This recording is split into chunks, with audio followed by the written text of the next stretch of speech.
Toute cette semaine, participe au jeu concours de Puissance Télévisions pour tenter de gagner tes places pour le centre nautique de Saint-Dizier. 20 entrées piscines sont à gagner, ainsi que 10 entrées pour le lagon tonique. Alors, joue dès maintenant sur puissancetélévision.fr ou sur l'application mobile. Jeu concours organisé par Puissance Télévisions en partenariat avec le centre nautique de Saint-Dizier.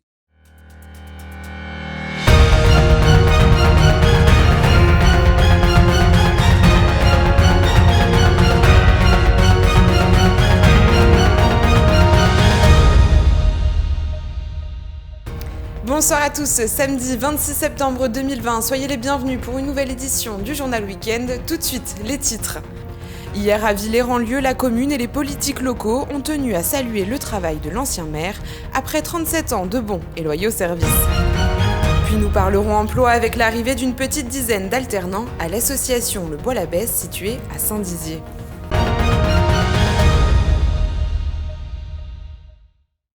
Ce mercredi soir, Olivier Véran, le ministre de la Santé, a placé le département haut-marnais en alerte. Mais en plus de l'interdiction de rassemblement public de plus de 30 personnes si un protocole sanitaire strict ne peut être appliqué, le préfet de la Haute-Marne a choisi de prendre des mesures complémentaires. Ainsi, depuis hier, le port du masque est obligatoire lors des marchés, des brocantes, des vide-greniers et des fêtes foraines.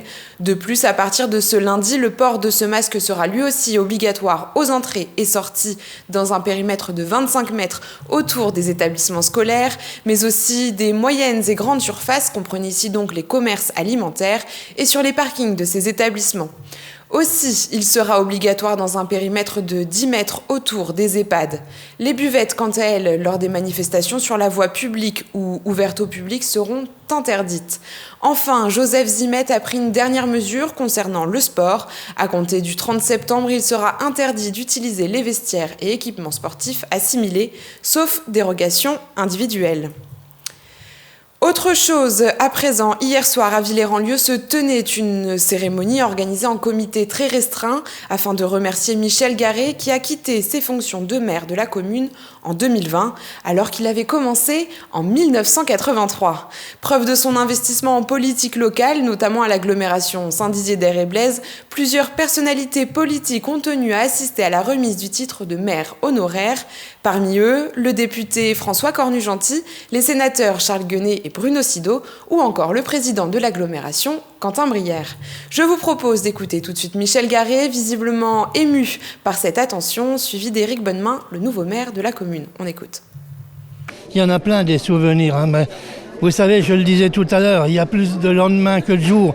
Donc les choses les plus difficiles que j'ai eu à faire, malheureusement, c'est certains décès, une personne qui s'était jetée sous le train, d'autres, une personne qui a été assassinée dans sa maison. Donc, vous voyez, ça, c'est compliqué pour un maire.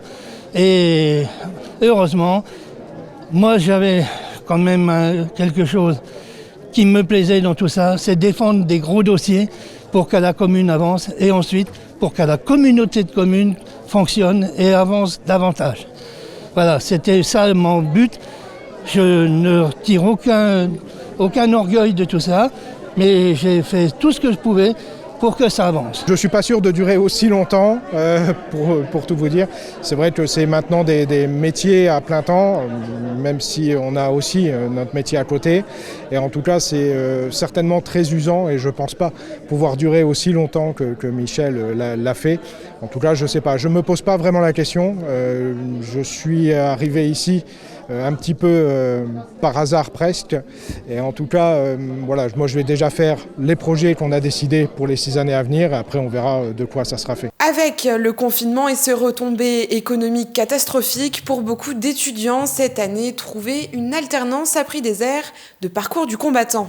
Mais à l'association du Bois-l'Abbesse de Saint-Dizier, qui accompagne des personnes en situation de handicap psychique, les entretiens d'embauche ont continué, puisque 9 alternants ont été recrutés. Théo Raguin les a rencontrés, on regarde tout de suite. Ce mercredi 23 septembre, l'association du Bois-l'Abbesse a organisé une matinée de bienvenue pour ses 9 nouveaux alternants. L'association a pour habitude d'embaucher des étudiants en apprentissage, mais c'est la première fois qu'il y a un si grand recrutement. Dans l'histoire de l'association, ça fait de nombreuses années qu'on recrute des personnes en contrat aidé notamment. Après, il y a eu les emplois d'avenir, où on a accompagné plus d'une quinzaine de jeunes en emploi d'avenir à obtenir des diplômes d'aide médico-psychologique, de moniteur éducateur, voire d'éducateur spécialisé. Ces dispositifs-là n'existant plus, maintenant on fait le choix de développer l'alternance et effectivement c'est quelque chose qu'on va pérenniser, voire renforcer pour les années futures. La structure mise sur ces nouveaux alternants pour améliorer la qualité de ses services et développer de nouvelles missions grâce à un regard neuf. Un premier pas pour ces jeunes dans le monde du travail, venus des 4 coins de la région Grand Est.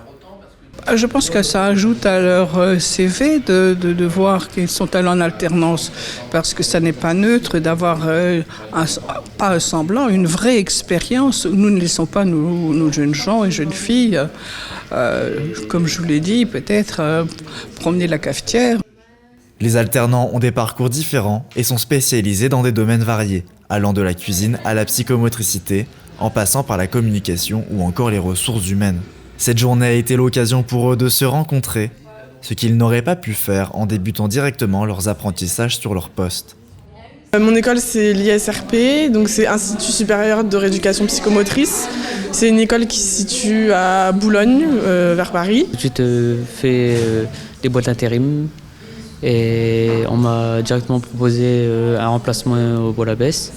Donc j'ai fait 6 mois d'intérimaire. Et ensuite, on m'a proposé directement pour terminer mon CAP. Je m'attendais à me retrouver dans une entreprise, mais une association, c'est pas du tout le premier truc qui m'est venu à l'esprit. Et du coup, je me suis retrouvée ici et ça me permet d'apprendre et de voir ce qui se passe un petit peu autour de nous aussi. Un des projets de l'association du Bois-l'Abbesse est de favoriser l'emploi des jeunes sur son territoire. Elle compte élargir son accueil de jeunes travailleurs en ouvrant des recrutements pour des postes en service civique. Et c'est la fin de cette édition. Merci à tous de l'avoir suivi. Je vous quitte avec les prévisions météo de demain où nous avons un dimanche pluvieux en perspective. Je vous souhaite une belle soirée et un bon week-end. Toute l'actualité qui vous concerne, à voir ou à revoir dès maintenant sur puissancetélévision.fr et sur notre application mobile. Pour vos portails et garde-corps, faites le choix de Finalu Clos 2000. Votre spécialiste depuis plus de 25 ans en zone artisanale de la tannerie à Ancerville. Contactez-nous pour vos études et rénovations 03 29 75 22 25 ou sur clos2000.fr. Ouvert du lundi au vendredi et le samedi sur rendez-vous.